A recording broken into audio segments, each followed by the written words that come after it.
जय माता दी। नवरात्रि का तीसरा दिन, दुर्गा सप्तशी, अध्याय 3। सोनी राठौर के मॉर्निंग के मिनी ब्लॉग में आपका स्वागत है। जैसे कि आप लोग जानते हैं नवरात्रि के दिन चल रहे हैं और मैंने दुर्गा सप्तशी का पाठ आरंभ कर रखा है, लेकिन मैं आप लोगों को उसका पूरा अध्याय नहीं, मैं आपको उसका सार ही सुनाती हूँ केवल अपने ब्लॉग में, क्योंकि काफ़ी लंबा हो जाएगा और आप किसी के पास टाइम होता है, किसी के पास टाइम नहीं होता।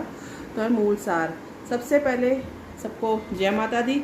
और अध्याय पूर्ण करने से पहले ये भी बता दी हूँ कि ये दुर्गा सप्तशी का तीसरा अध्याय है, बहुत ज़रूरी है इसका करना।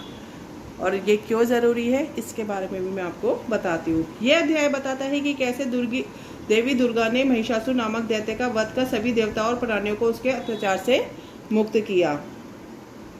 इस अध्याय का पाठ करने से शत्रुओं का नाश होता है और सभी तरह की समस्याएं हल होती हैं। दुर्गा सप्तशी के तीसरे अध्याय में भी महिषासुर, दूसरे अध्याय की तरह महिषासुर के वध का ही वर्णन है। सुनिए कि कैसे कैसे वहाँ पे क्या क्या हुआ था।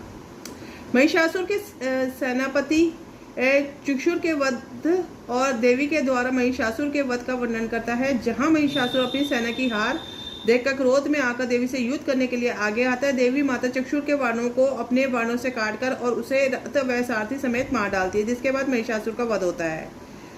महिषासुर सेना का वध। महर्षि मेघा राजा सूरज से कहते हैं कि महिषासुर की सेना का नाश होते देखकर चक्षुर सेनापति क्रोध में भरकर देवी के साथ युद्ध करने चला गया।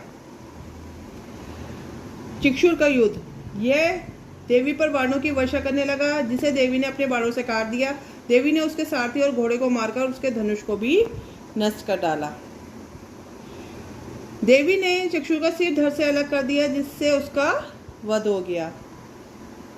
देवी की विजय और महिषासुर का वध। इसके बाद देवी ने चक्षुर के बाद महिषासुर के अन्य सेनापतियों उग्रसेन, उग्रवीर्य, महाहन्य, विदाला और दुर्मुख का भी वध कर दिया। अंतिम वध। अंत में देवी ने महिषासुर का वध कर दिया, जो एक दुर्जय शक्ति वाला क्रोधी जानवर था।